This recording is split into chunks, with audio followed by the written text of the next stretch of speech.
Hello everybody, it's Chibi, and today I am here to bring you an anime movie review on Kara no Kyoukai, Murder Speculation, or The Garden of Sinners Movie 2, depending on whatever title you know this series by.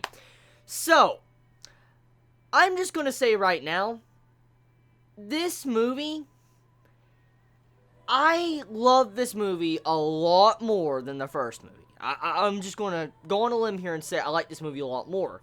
Maybe it's because I kind of knew what to expect after the setup and themes of the first movie.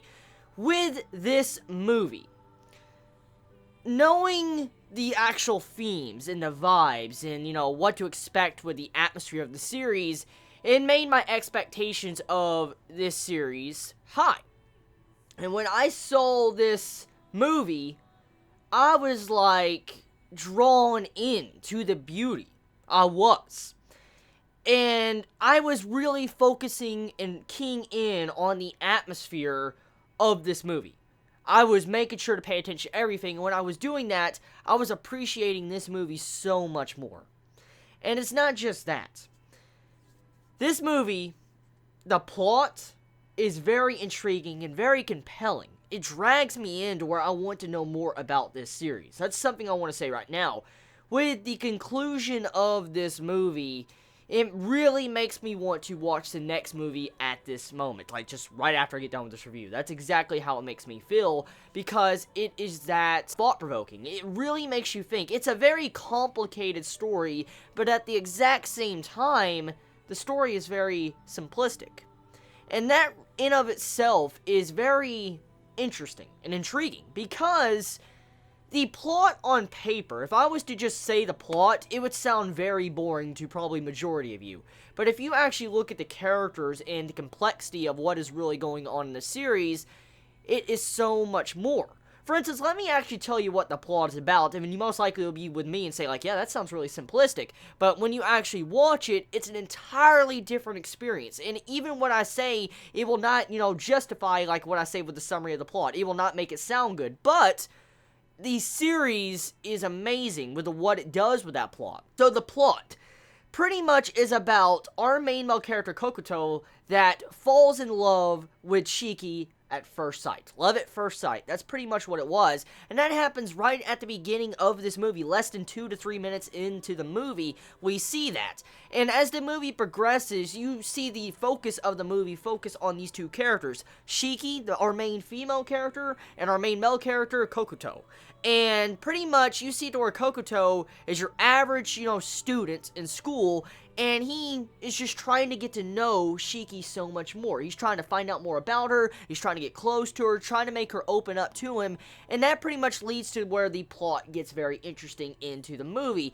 Pretty much, what is going on in this movie? There's murders. There's a bunch of murders going on in the movie, and at the end of the day, from this movie, at the end of this movie, it doesn't necessarily explain what really happened, but there is 7 movies, and the movie title of this, movie 2 is called Murder Speculation Part 1, so this is like an arc in a movie, so technically this arc is not done, so it didn't get concluded, but the thing is, it leaves you questioning and wondering what really happened, because you have Shiki, as a character, she has a split personality. And what is interesting about it is the way her personalities are portrayed in this movie. At first glance, it seems very simple, but then when you start thinking about the dialogue that Shiki says in this movie, you start thinking holy shit, there's a lot more to this, because Shiki states that she has 2 parts of her. And the 2 parts of her are technically the same, but different priorities. Each side has different priorities, and there's a Shiki that pretty much is really reclusive and doesn't want to open up to anyone, pretty much. Our main Shiki we got to see through the beginning part of this movie. And then you have the other Shiki that is a rebellious teenage girl. And I guess this is where the actual schoolgirl traits come into play with Shiki's character. For instance, the rebellious side of Shiki, her other personality, pretty much is just very straightforward. Acts like an actual girl and doesn't, hide in a shell or try to not speak at all. And through the course of the movie, you get to see both sides of Shiki, and it just shows you her level of, like, as a character. For instance, like, her thought process and how she truly feels about the world and stuff like that. I mean, there's so much complexity about the character. I mean, she's not so complex that she's top 10 character material. I'm not saying that, because I haven't seen her full development, but she is slightly a complex character because of her viewpoint on the world. I mean, her thought process is like this, okay? She has two sides. One side doesn't technically want to be with anyone, and technically is trying to kill her other side, her other half, her other Shiki, pretty much. And the other Shiki is trying to let out these emotions that she's always been shown by actually killing people. So you have one side that is trying to kill herself, like her own personality, and you have another side that is actually killing people.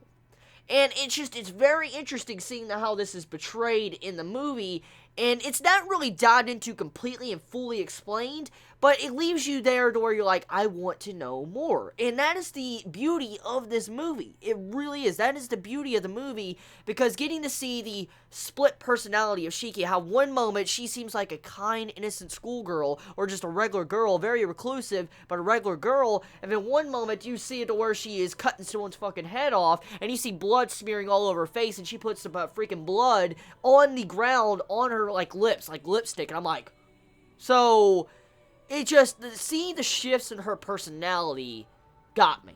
And it drew me into the series. It definitely did. That was one of the main factors with this movie that really drew me in, because I wanted to know more about Shiki. And we also find out that Shiki will kill anybody that tries to open her lid. The lid that I'm talking about is like her personality, her real self. Like, trying to grow close to her to where she can open up. And Shiki does not like this. She will actually kill someone over this, because she doesn't want that to happen. So we get to see this portrayed with the actual main male character, Kokuto, because he's trying to get close to Shiki, and he's fell in love with her, and I'm not going to really go into much spoilers, because I don't want to spoil the entirety of the movie, because some of you may want to actually watch the movie yourself, but things and shit hit the fan at the end of the movie, let's put it that way, and it makes you wonder, like, what is going to happen next. So that is pretty much my thoughts on the characters and the plot of the movie. Actually, no, one more thing I want to mention about the plot of the movie is the similarity of the first movie with this movie. For instance, in the first movie, there was 8 murders. Like, we knew there was going to be 8 suicides. Shiki even stated that in the last movie. And with this movie, we see multiple people die. I think, like, 6 people died. And I remember in the last movie, we watched the first movie, technically, it stated like there was something very similar with this overall case with these people suiciding with whatever happened in the past. I'm guessing whatever case it was has to do with what's going on right now in this arc. So that is my thoughts on that. So moving on, I want to talk about the animation, art, and I also want to talk about the sound effects and music. That is something I really want to talk about. So I want to dive into the actual sound effects. I really forgot to mention that in my last review of空の境界. I don't know why I forgot to mention it, but I really should have, because usually when I watch anime, I don't really notice the sound effects. I want to be honest. I don't usually key in on sound effects when it comes to anime. I don't. I mean, I know sound effects like sword clashing and stuff. I'm talking about sound effects that go along with actual everyday life, like a door opening, to seeing someone open up a water bottle, to opening up chips or a bag or something. The overall sound effects in these past 2 movies is just something else. Like, the amount of detail in the sound effects really took me by surprise. Because usually, sound effects, you could just drown them out and you don't really give a shit about them. But with Kar no Kyokai, the sound effects of some scenes that have no music whatsoever, it's like silent scenes with no dialogue, but just sound effects, really stand out. When you hear the bugs chirping, like the crickets chirping in the background, to you seeing Shiki open a bottle of water, to probably pudding, it's really crazy to see how the sound effects really stand out in this movie, and it makes it shine so much more. The level of the sound effects just get me every time. So, besides that, animation and art. I want to count them both the same. Pretty much animation, it's ufotable. I mean, ufotable is fucking amazing. Like, they did Fate. I mean, just, yeah. You know. It's amazing. They have great animation. Art. Do I need to explain too? But I actually do want to talk about the art. some scenes in this movie took me by surprise a lot.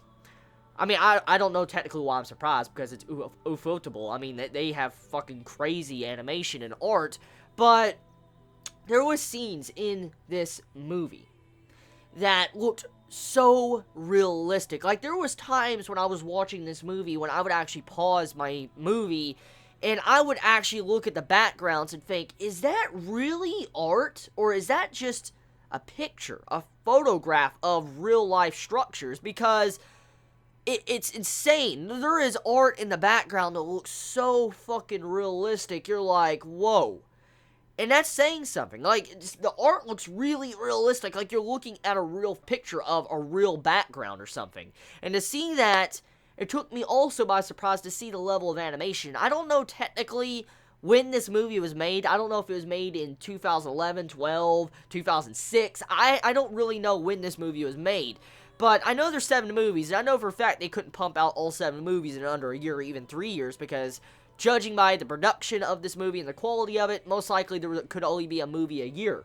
And so that would possibly span about 7 years. So I'm really curious to find out exactly when this movie came out, because the animation art style absolutely destroy anime today. It destroys anime. Like, this movie and the last movie, no anime from this year of anime could stand up to the quality of this movie besides Fate.